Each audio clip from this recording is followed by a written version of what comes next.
Hi, Ted. Hi, how are you? Hi, can you hear Good. me? Hi, Excuse me? Marcia. Marcia? Hi, everyone.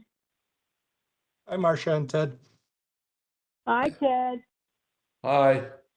All right, so I'm gonna call the meeting to order. It's 4:31.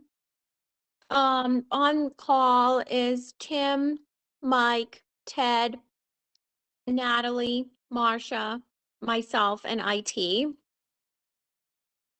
Um, so we wanted to discuss the policies that we previously discussed at the special meeting. I went to an UHLS training on Thursday with Alicia and Natalie, and I wanted to give a little bit of like I guess introduction to what we're going to be talking about. The way that UHLS is looking at challenges to material or displays is not necessarily to the material itself, but they see it as an attack or a challenge to a core principle that they stand for, which is intellectual freedom. And they define that as, seeking and receiving information from all points of view without interdiction or restriction. They talked about the library system supporting a democratic system of self-governing. So the responsibility is really on the patrons on what they wish to see, and but they cannot restrict access to materials to any other patrons. So our job would be to safeguard access to material and ideas, and people are free to form their own opinions and disagree with the material or displays, but we cannot in any way restrict intellectual freedom. So with that in mind, they did give us a package of sample forms that are being used and are recommended to all the libraries in the area. And I had sent over the package to Ted and Marcia, and actually to the entire policy committee, as well as Tim and Natalie, because they were going to join us here. Mike, I'm not sure that you got it because I didn't know that you were going to be present to the meeting, but I can certainly forward that over to you. So what I'm suggesting, and we can discuss, is that we use their form, which is really great. I really like it. They suggested that we give this form out to people and instruct them to fill it out in person, and encourage them to have a meeting with the library director. If they're not satisfied, then they fill this form out, and then depending on whatever material or display is challenged, the director and the head of that particular department, as well as another librarian or a staff member, would be the committee that makes a decision as to the reconsideration of that material. And that's pretty much it. I mean, the process that we're supposed to have is they come in and discuss, we refer them to the director to have a meeting with him.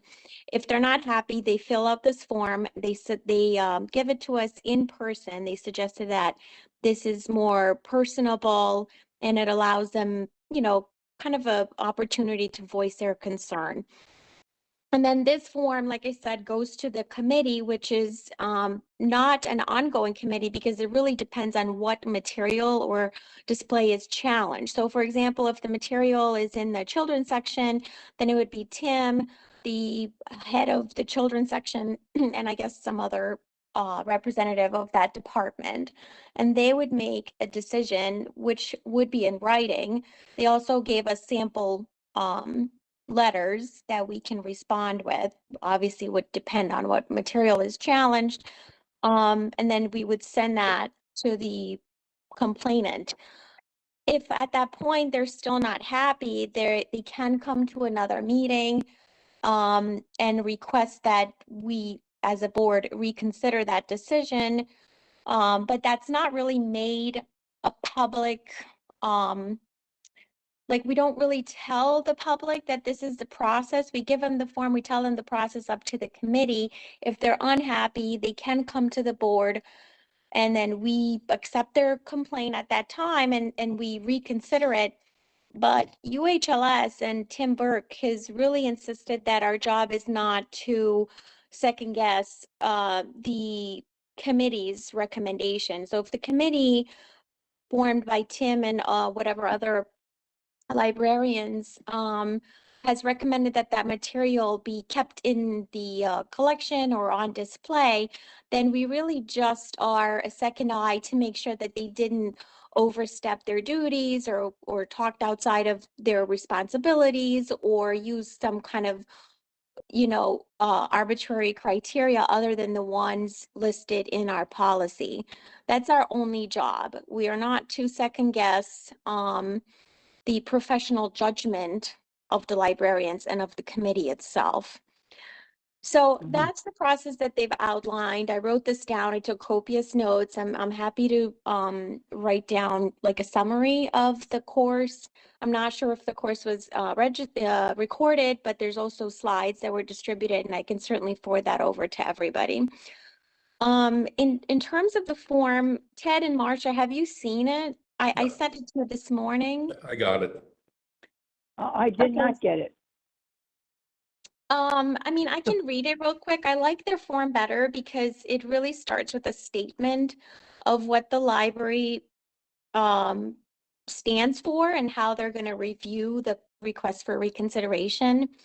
It says, Guilderland Public Library strives to provide all patrons with fair and equal access to library materials, resources, and programs.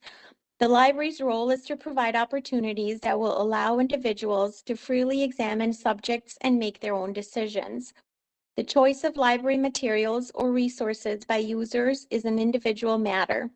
While patrons may reject materials, resources, or programs for themselves, they may not restrict the freedom of access to these things by others. The second paragraph says, the Library Board of Trustees of the Guilderland Public Library and the Guilderland Public Library Director recognize that some patrons may take offense to the inclusion of specific items, programs, or practices, and they may wish to express their concern.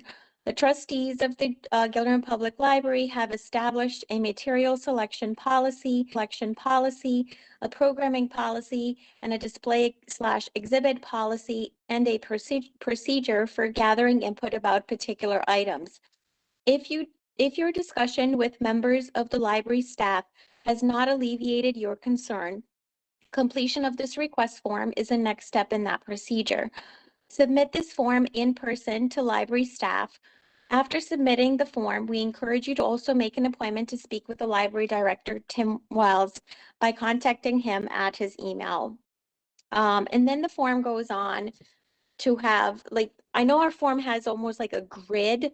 I like their form better because it's more open. And I'm talking from my phone, so I can't actually forward you the form at the same time as I'm talking, but I will forward that over as soon as I can. It just has, today's date, then a line. Name, do you represent yourself or organization? And if so, name the organization. So they suggested that this is important because some of the people that are challenging the material, they're not necessarily doing this, or maybe they are doing it for themselves, but they're also part of a larger organization that's meant to challenge these items. So that, option is there for them to write that down. Their address, phone number, email, and then it has check boxes for resource that you are concerned with. And then it has book, ebook, digital resource, movie, magazine, display/exhibit, and other. Or library program audio recording. So pretty much, I think, covers everything that we offer. The next line is title of the item, author, producer of the item. If the display, exhibit, or library program, please list. And then it talks about title, date, time, and location that they've actually seen it on display. What brought this resource to your attention? The UHLS and Tim Burke indicated that it's important for us to know, provided that people answer truthfully, if, they actually saw this in the library or if they went there directly to look for this and pull it out because they want it out. They had an agenda for this particular item. Have you examined the entire resource or did you attend the event? sometimes people just know that these items are listed on banned websites, so they might not even have read them. What concerns you about the resource? Please be as specific as possible. Are there resources you suggest to provide additional information and other viewpoints on this topic? Obviously, this is important to see if they actually have a position that they want to express. What action are you requesting the committee to consider? And then it has a signature and date. And then it says at the end, this form must be submitted in person to library staff. We encourage you to also make an appointment to speak with the library director by emailing him at whatever email address. So, I mean, I really like this form, and I like the process that's outlined. UHLS talked a lot about training our staff, and they have samples on how we're supposed to train our staff to talk to people that come in. Like I said, I can write down like a synopsis of what was discussed on Thursday. So, yeah, Irina, can I ask you a question, two questions about this form? sure. One, appellants who want to challenge something on display go through the process. They meet with someone at the library. They can appeal it within the library and have a meeting. But they still have the right, the court of last resort is the board. It's not to second guess the staff, but it's to make sure that the staff has not gone or exceeded the mandates of what their principles are.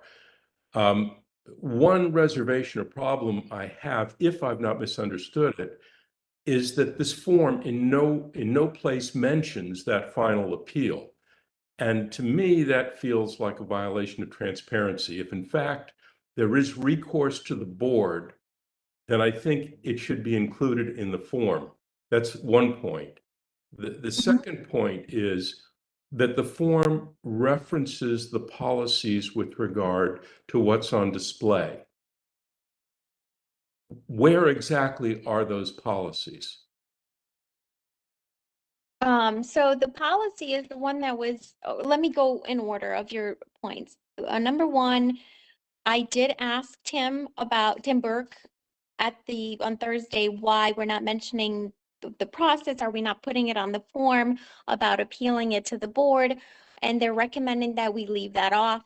Obviously that is an option for people if they don't feel that, Tim's response Right, in but if you writing don't has. tell them that they have that option, they don't know they have that option.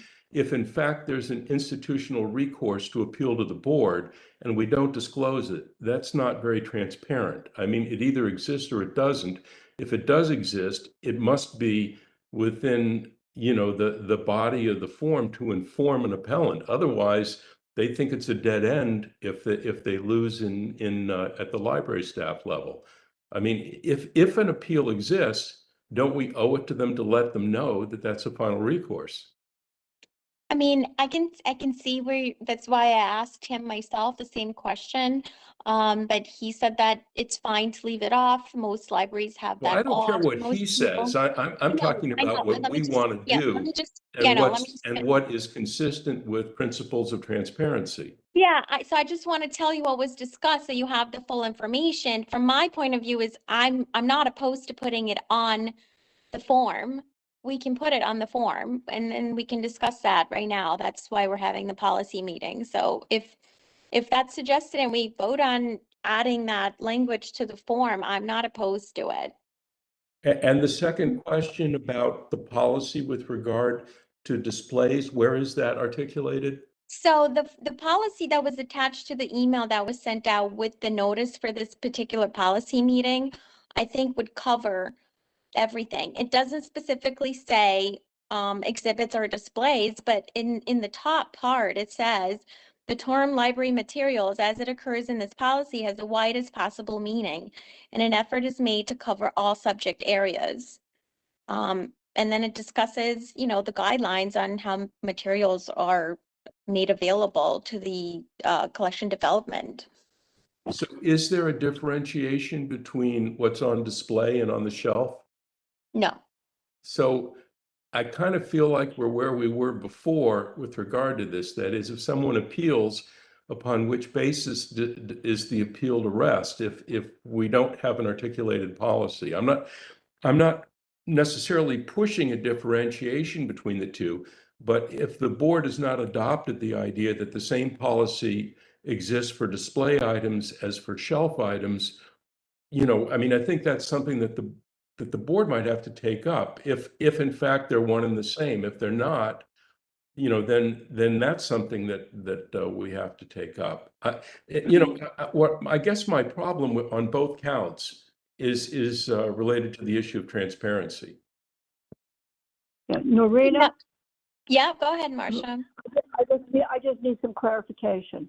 One, the two forms we looked at our meeting in August earlier, the form which allows a complaint is now being superseded by what you just wrote. They're both UHL forms, but they have superseded their own form, correct? Well, I mean, this is the one that was provided in our sample materials. I think the one that we discussed in August is something that we already have. It was just amended to add, I think the display item. As you read it. No, that was discussed in August. What I read is contains most of what our current form is, but I really like the two paragraphs that it starts with that outline our message and what we're intending to do. And the fact that it's titled Public Library Expression of Concern / Request for Reconsideration. This was discussed in our training as well. That it's not a challenge, it's not a complaint, it's not titled that way. It's for the library to reconsider their materials. And so that is specifically chosen for that reason. Okay, so the complaint form that we looked at the last meeting then is not to be used? Well, I mean, I'm just discussing this. I'm not making a decision by myself. I'm I know, asking. but that's the intent though, right? Yes, I'm sorry, I would like to propose that we use this form, and I'm trying to access the materials, so I can forward it to you as well right now. Okay, I got what you read. And the second question I have is the policy that we looked at the last meeting called Collection Development Policy, that stays the same, correct? That's the UHL form. Yeah, that's the form. And that doesn't differentiate between displays and collection items. No, it simply says all materials, and then it's it gives guidelines as to what the librarians are supposed to look at for their collection development, which also would include displays, programming. Right. Yeah. Okay. So if somebody saw the policy form, which I assume they would have access to, it wouldn't make that kind of differentiation. And I know I recognize it was a problem last time around. Okay, I have no problem with adding the Board of Trustees. I kind of agree with Ted that they should know that if the committee fails to act on their quote complaint, that they can make an appeal to the board. Now, from what you read earlier, according to Tim, the board, unless there's some violation of policy or they find something that the committee below did something wrong, it's not our job to second guess staff. That's Tim Burke's position. Correct. That's what was discussed. Yeah. All right. Thanks for the clarification. Okay. Okay, so with regards to the item about mentioning the appeals process, we could add the language that's in the current form to the one that I'm proposing, and that starts on page 2 with if the library determines that no action is needed and you disagree, you may appeal this determination, et cetera, et cetera. So it starts there and I think goes to the end of the document. So we can certainly add that to the form. Yeah.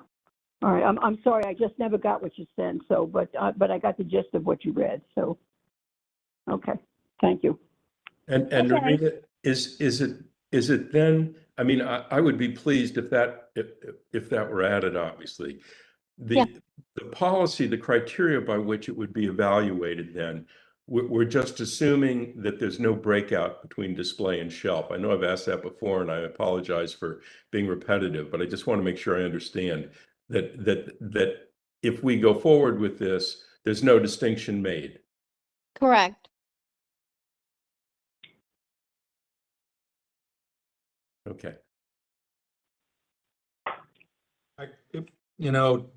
Narina, may I add a quick comment on that? Yeah, sure. So personally, it's my belief that, you know, agreeing to basically not feature any particular item in the library collection for display is essentially a form of censorship. And No, that's but that's not what we're saying. okay, No, we're saying that the same criteria that's used for your collection development is used for determination as to whether a display is appropriate, whether an right. exhibit is appropriate, whether a program is appropriate. So it's not a separate criteria. I'm agreeing with you, but in a different way. I mean, if that's the case going forward, then in a way, it's a more liberal policy. If it's saying that elevating the visibility of something by putting it on display is no different than having it on a shelf, I don't have a problem with that. I'm for anything that promotes free expression, et cetera. But Right. that notion that somehow the staff has elected to raise the visibility of something by putting it on display, we're kind of blotting that out, which I think is okay with me. I mean, but someone who is having problems with it, that will be what their focus is that why did you elevate it? I don't know how you address it. I mean, you can't say, well, we elevated it because we flipped a coin. We elevated it for some reason. I guess, I'm not sure how I feel about that, and I don't know if it needs to be addressed. I like something which is liberal and promotes, free speech and such.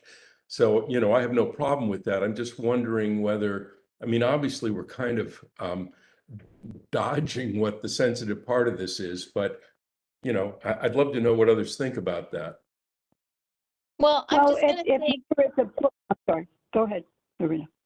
sorry, I think the whole thing that I took away on Thursday is that the committee that will be formed by the director and the head of that particular department will take appropriate steps to assess why the display was, set forth, like why certain books were put on display as opposed to others. And so that would be a discussion within that committee made based on their, professional judgment and based on their criteria that they already are using as librarians. And so they would have to explain to Tim and to the head of the department why they made that display. And if Tim and the head of the department say, okay, you didn't flip a coin or you didn't just express whatever you're agreeing with, it's actually, Black History Month, and so you chose those items to represent, that, or whatever it is in their professional judgment that it was done appropriately, then that's it. They would write a letter, Tim would write a letter to that person and explain the committee has reviewed this based on XY criteria, which are also listed in the policy itself, and has determined that, the display does not violate any of those criteria.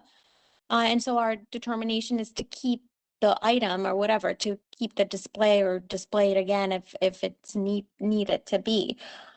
But I do want to point out, this is an asterisk, like a footnote that was discussed, that was suggested that our policy includes something that says once an item has been challenged, it cannot be challenged again in a certain amount of time. Like, for example, if it's, if the bluest eye has been challenged today and a decision's been made this month, you can't come back next month and challenge it again because it's part of our collection. So we could, add that into our policy to say that certain displays or certain items or whatever the decision is, it cannot be challenged again within a certain amount of time. Uh-huh.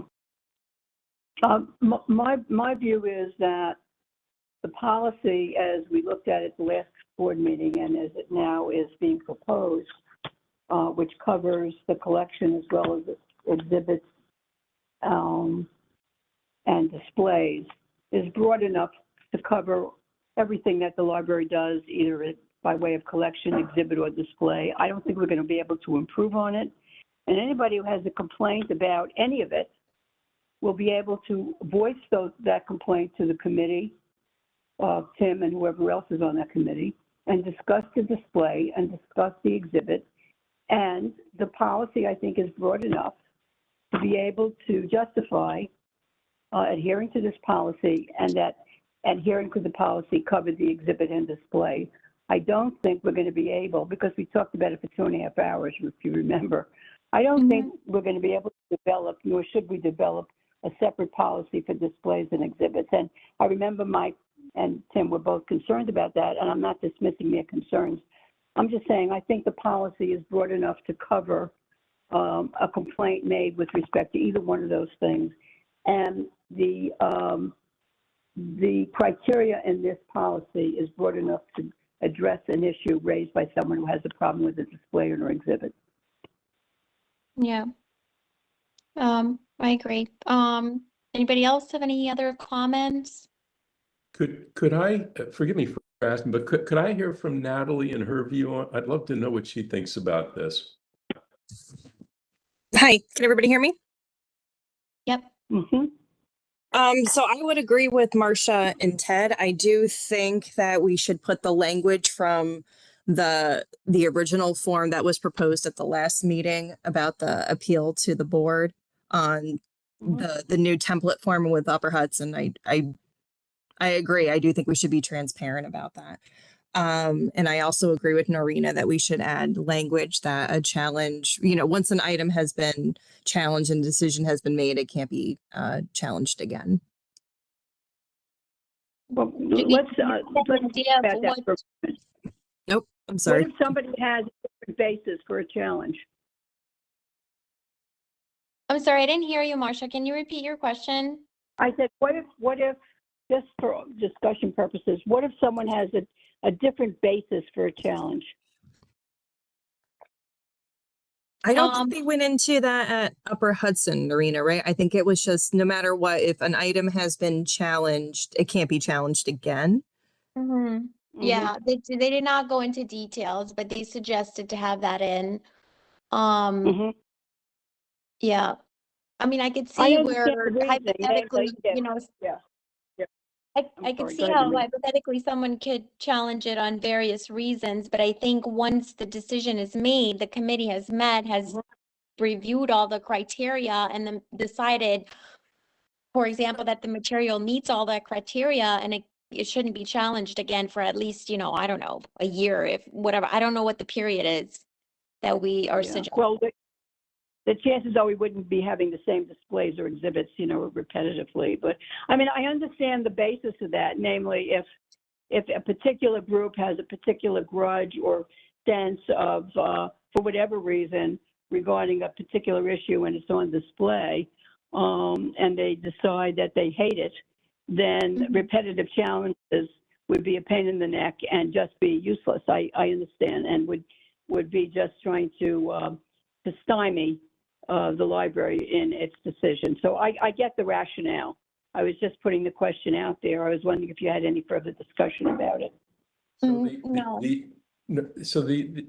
That notion of not being able to appeal again, I think that's fine. I mean, it's like in the court system, you want finality. You don't want to have to relitigate everything over and over again.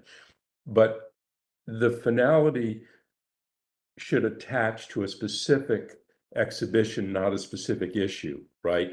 I mean, it shouldn't be. Right. Is that right? Yes, yeah. It would be the specific title or specific display. Okay. Yeah, absolutely. Yeah, no, you could always re-challenge something in court, Ted, if you have a different basis, but we're not in court.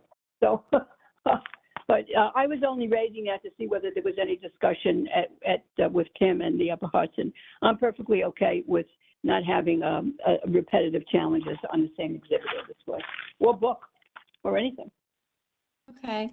All right. Does anyone else want to comment before I think I'm going to suggest that we approve the form as amended with the added language?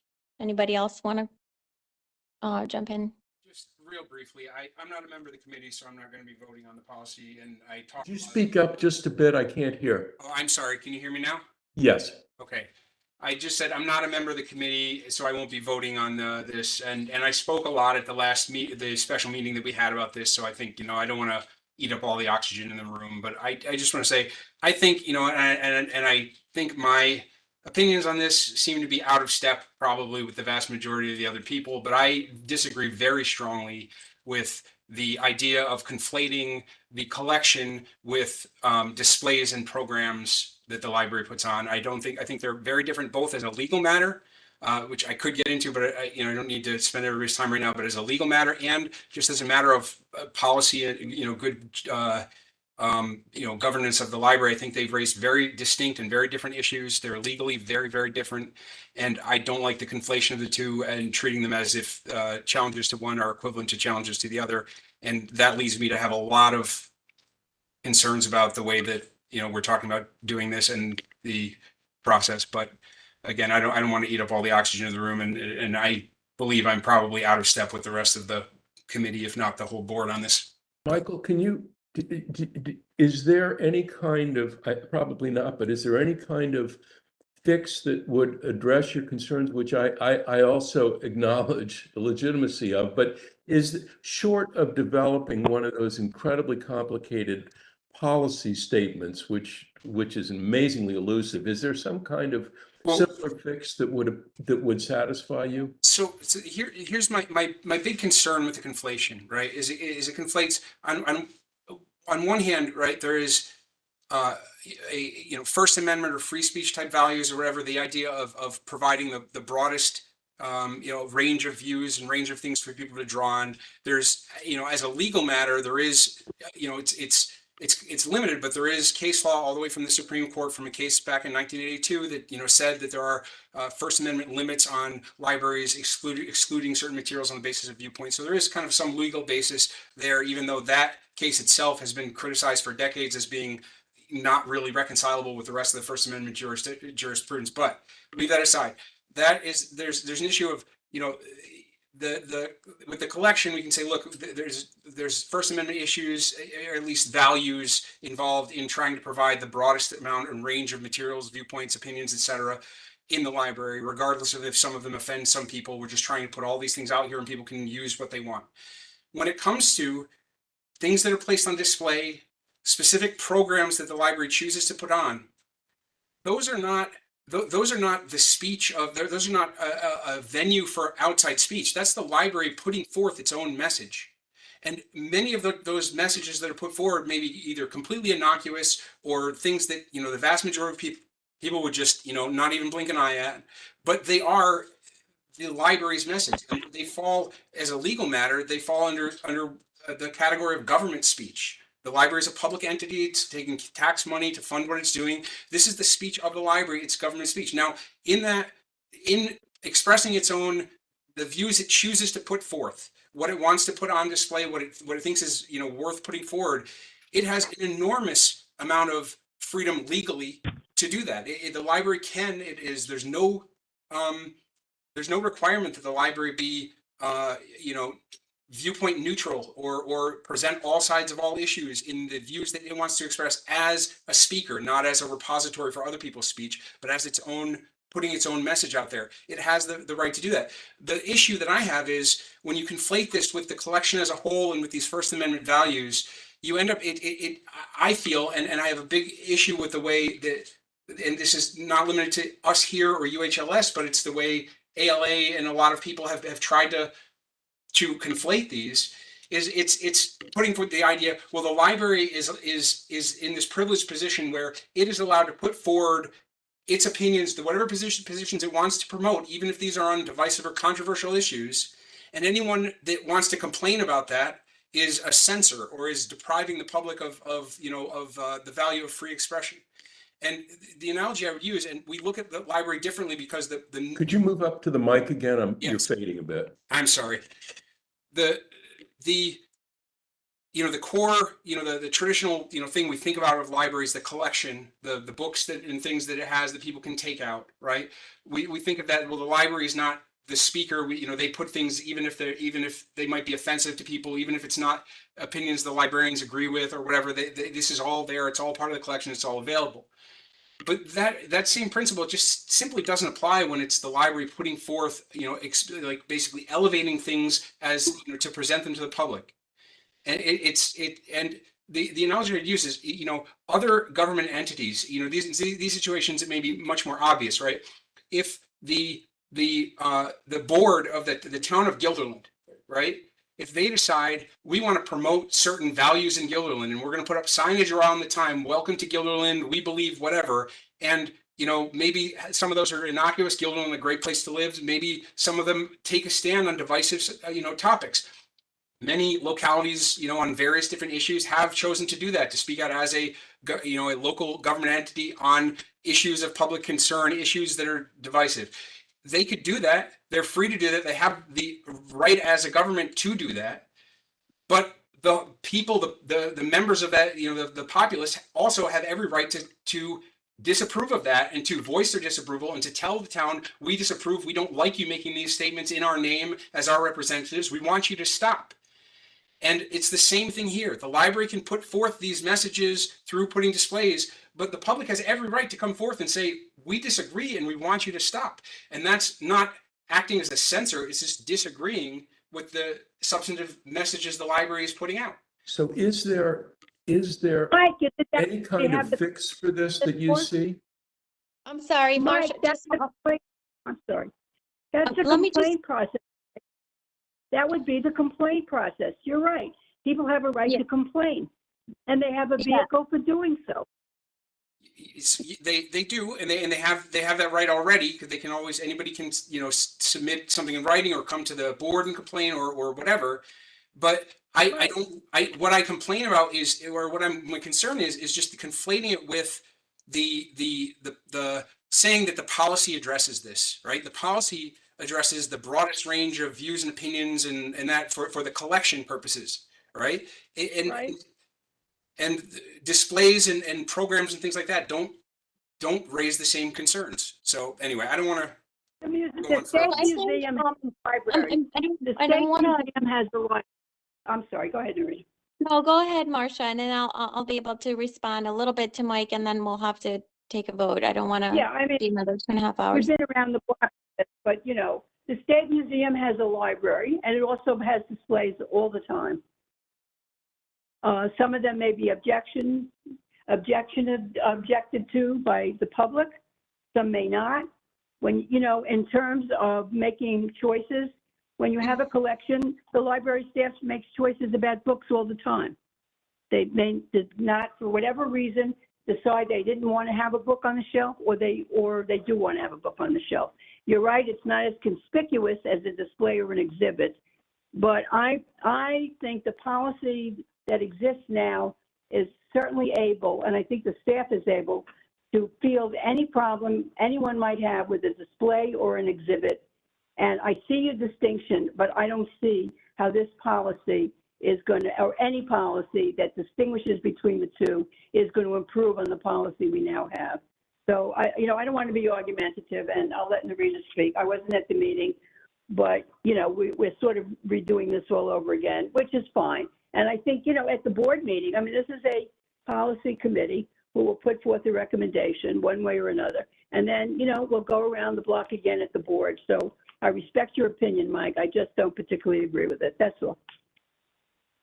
Yeah, so I'm just going to respond just briefly to Mike. And being at the training was, I really did have to take my attorney hat off while sitting in the meeting, because I, like you, maybe didn't agree with everything that they were saying, but it's not a court of law. It's a library, and and this is how they're doing it in the Upper Hudson Library System. I did ask if there's been challenges in court because, you know, I have seen Article 78s in my court where people say a board's decision was arbitrary and capricious. So I'm afraid that if we make a determination, that's going to end up in court. So I did ask that. And of course, everybody balked and like, what? And I was like, okay, well, I don't want to be argumentative, but I just want to, I've seen this on other boards being challenged. So they said, no, there's been no case. I've also done brief research today. I saw no case where any library board decision on a material has been challenged in court. In fact, what's going on right now in Texas is the opposite.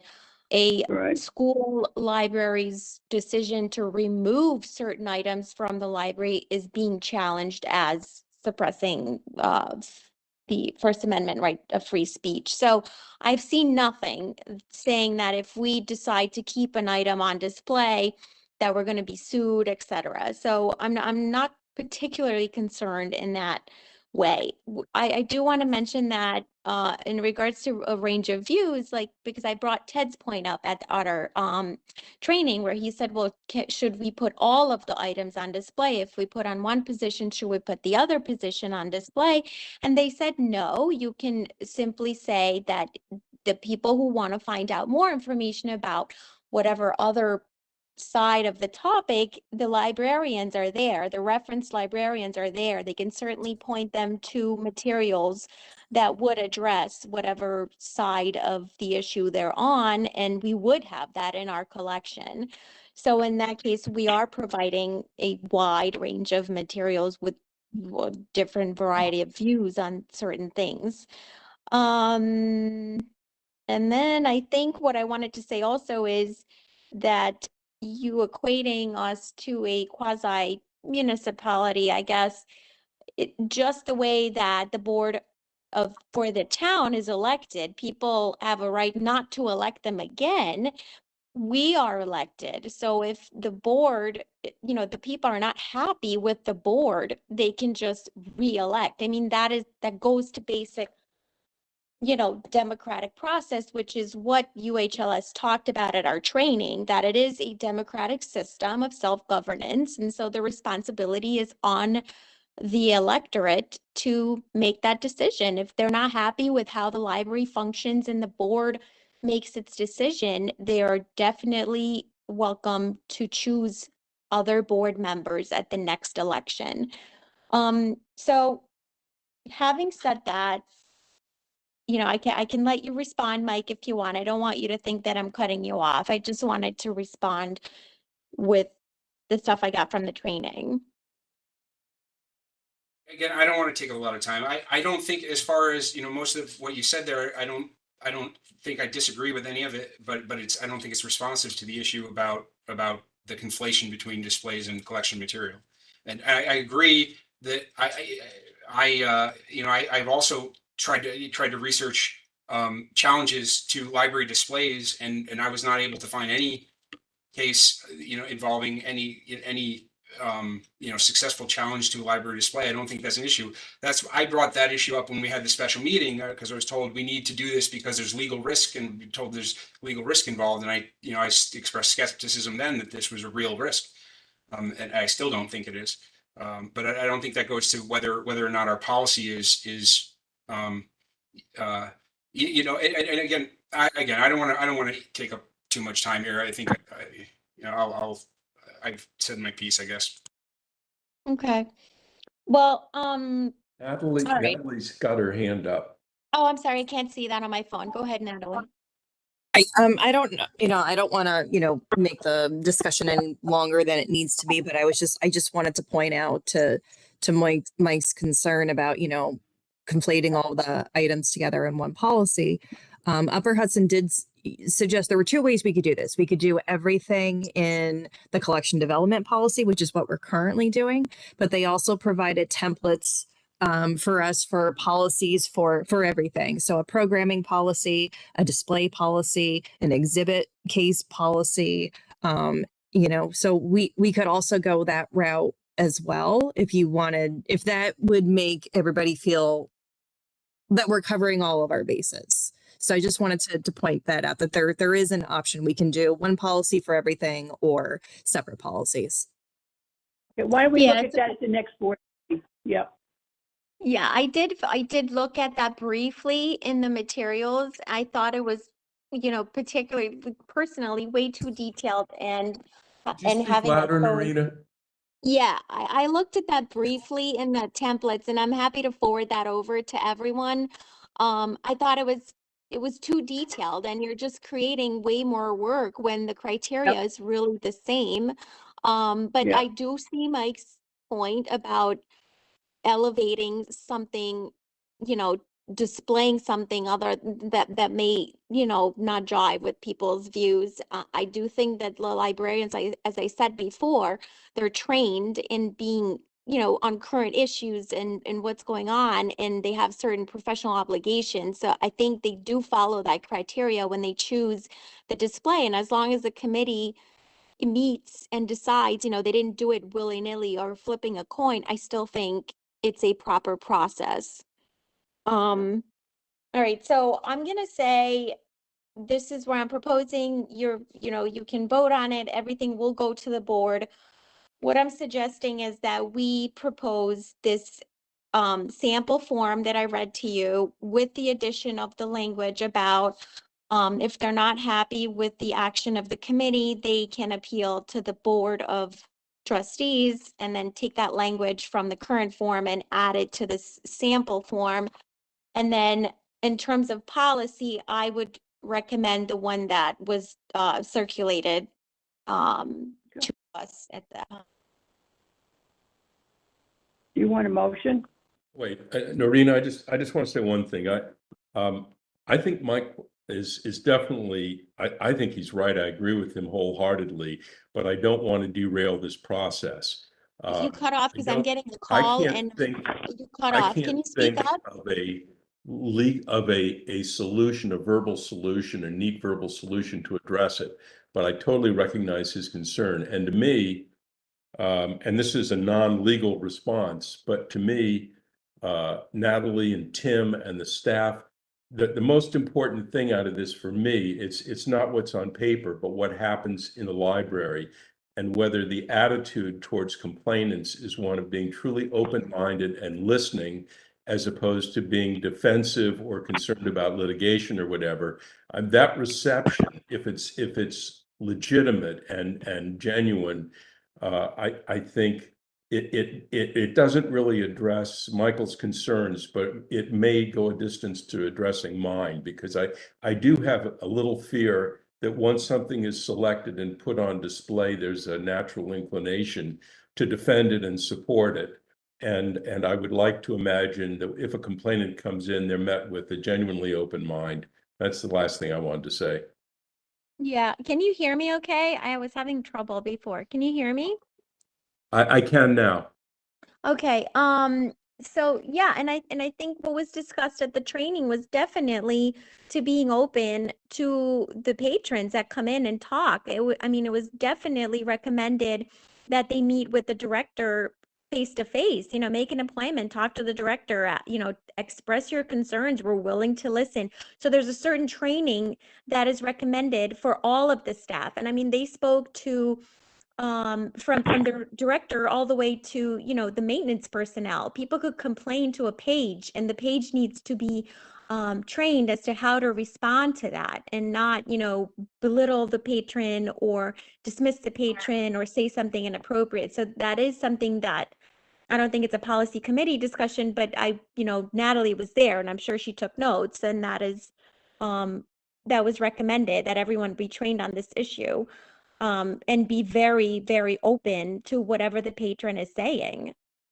Right. So, I actually had a conversation with our adult services department head, Christina Ronald, who led the training. I think it was actually about 6 to 8 months ago. So I just had conversation with her today that we're gonna, as soon as these policies are passed and we have new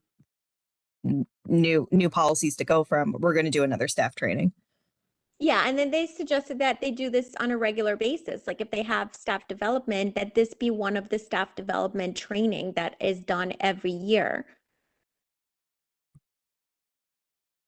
All right, so I guess I'm gonna put it on separate. I don't know if I'm making the motion. Is there a motion to accept the policy template as amended with the language from the current policy to add the appeals process for the Board of Trustees? So moved. Okay, is there a second? I will second it. Okay, and let's take a vote. I'm in favor. Marcia proposed it, so I'm assuming she's in favor. Ted is raising his hand. And Bill is our other member of the policy committee. He's not here, so I would say it passes unanimously at 521. It will be presented to the board at the next meeting.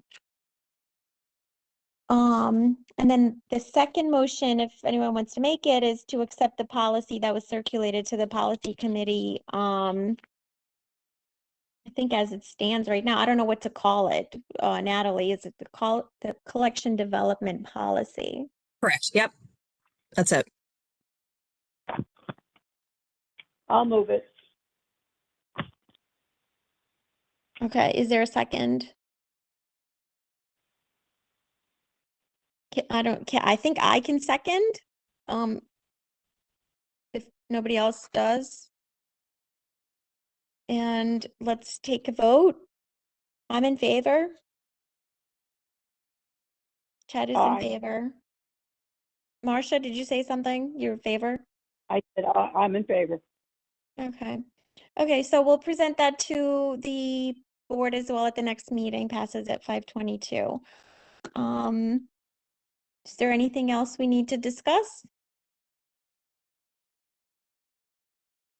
Okay, motion to adjourn. Anybody make the want to make that motion, or do you want to stay and talk?